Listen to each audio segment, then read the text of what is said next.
Hello everybody, this is Surf, and today we are talking about the crushing weight of Discord diplomacy, especially in an era of Stoneworks where wars and external threats are really put on the back burner from a developer's perspective. You literally cannot have an external threat at the moment. That's just not sort of paranoia.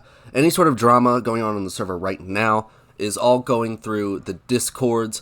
We do have a Bardonian War event that the server's being whitelisted for in a few days, but, for the vast majority of the population, wars and external threats are something that aren't really a factor. So with that being said, we got three categories. We've got impractical RPers, executives in the void, and consequences. So with that being said, let's dive on in. This episode of Meta Thoughts is brought to you today by the Icon College in the scenic Akari Commonwealth. Stop by. We're learning astronomy, brewing, geopolitics, history, cheese, etc. You name it. We're putting it together right now. Link in the description for the Icon stuff. And let's get into the video now. In practical, our peers. Now, since we don't have any sort of external threats being a factor in the server right now, what we have a lot of is bloated administrations throughout pretty much a lot of the major nations in Stoneworks. If you got a lot of players, chances are they're going to want to roleplay, they're going to want to start a dynasty, this and that. They're going to want to be involved in the government or the military. They're going to want to be a shot caller, is what I'm saying here. And there is absolutely an abundance of them, because they don't really have anywhere else to go, They just want to be involved and be active and call shots and lead others. And everybody wants to lead others, but nobody is down for just being a chill farmer who is led when crisis arises. Also, we have the prioritization of secondary objectives. Now, at the very beginning of the server, it was a little bit different because we were claiming land and people were trying to sort out if this land was free or that land was free. But now we've just got a lot of people trying to come up with different governmental ministries to justify that bloated administration. And there is really not a whole lot to justify it at the moment. Now, I love some good lore writing, but that is not really what's happening here. It's people who are trying to make ministries of justice, of trade, when it is not the most practical. Also, and lastly here for this particular section, we have a lot of people who are writing backstories that are not productive to the nation itself. Now, I've always been a fantasy nationalist, if you catch my drift. The nation always sort of comes first. The well-being of my nation comes first, as opposed to my ends, my goals. And unfortunately, what I've been seeing a lot of on Stoneworks is people without the ability, because of how the admins are doing it right now, they can't look outward. They are making backstories for their characters that cause problems for the nation. They're inventing beef is the crux of the issue here. Their character development, their backstories create beef that wasn't otherwise there with their other members of their nation. And that leads to a lot of drama. It leads to potential secession. They're trying to leave the nation, break up the nation, because they've invented controversy out of their backstory that, if they simply had not done that, would lead to a lot smoother transitions and developments of power.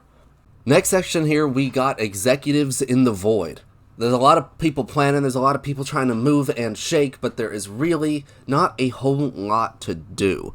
You've got, on the server right now, people building, people trying to make shops, people trying to forge together some international diplomacy. Take, for example, the Tunrog Council. The Tunrog Council is the continent in the top right of the map, and we've everybody in the Tunrog continent has a little has a alliance structure that now we all work together. is how that's going.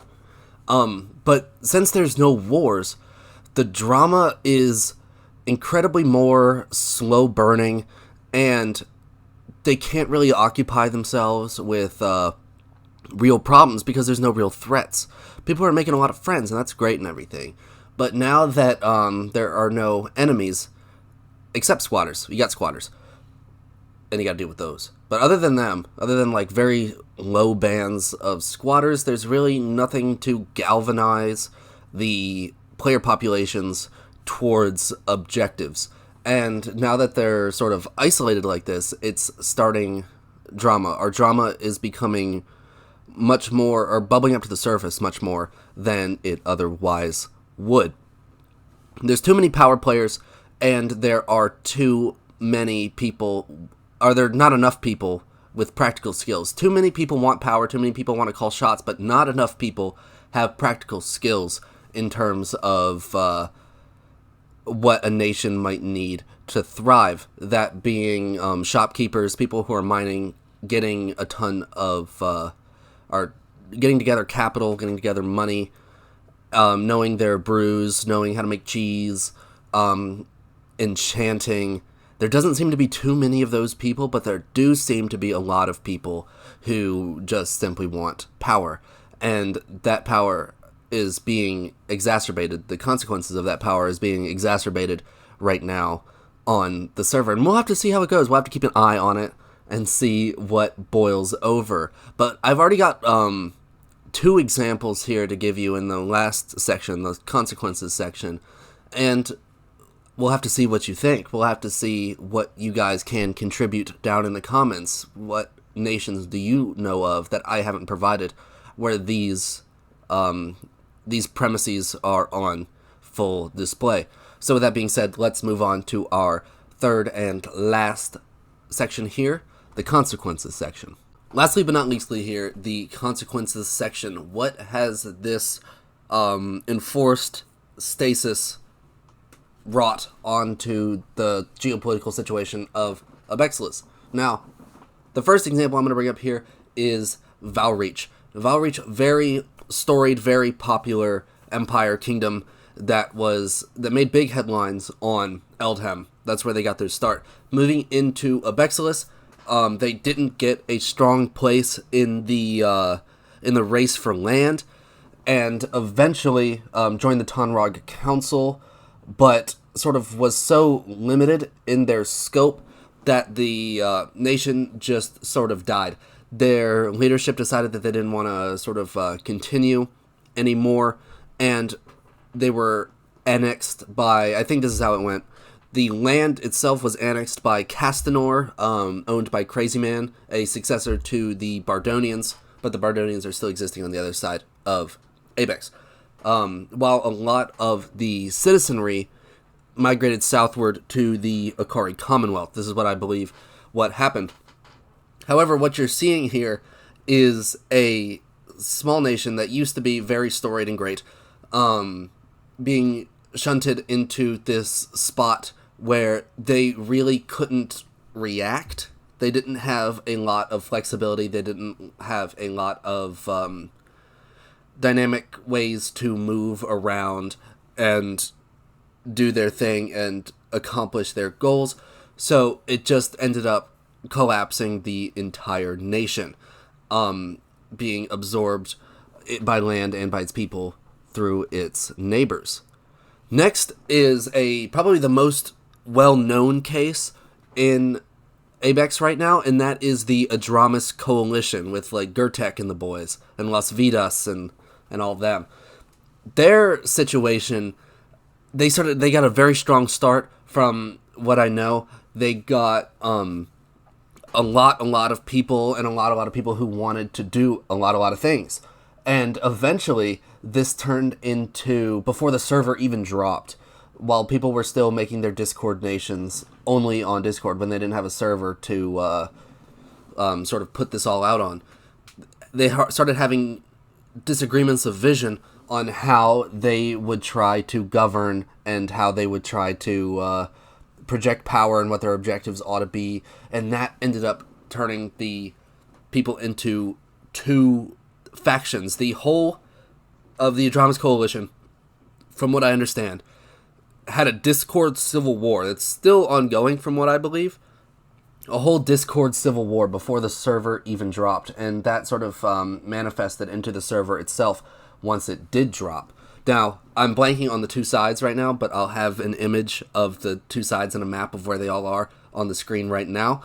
But I think that's crazy, and that just lends to the broader point of having all of your enemies within the nation and none of them without, with the inability to focus your players on an external threat to bind them together to have a mutual enemy. What we're seeing right now is all of the players looking within their nation to find enemies and looking within their nation to find ways to get one over on somebody else for power. And it's causing nations, even rather large nations like Adramas and well-storied nations like Valreach, to collapse in on themselves before the server even really gets going with its external geopolitics, the international geopolitics. But let me know what you guys think. What have you seen? What have been your observations on the server? I really want to know about it. If you guys don't know, I have a little Twitter, and it's for Abex Geopolitics. Whenever there is like some map change or a war or an alliance or a vassalization on the server, I make a little note on my little Twitter, and I'll leave that in the description as well. Can't wait to make more videos, and I'll see you guys next time. Cha cha cha cha.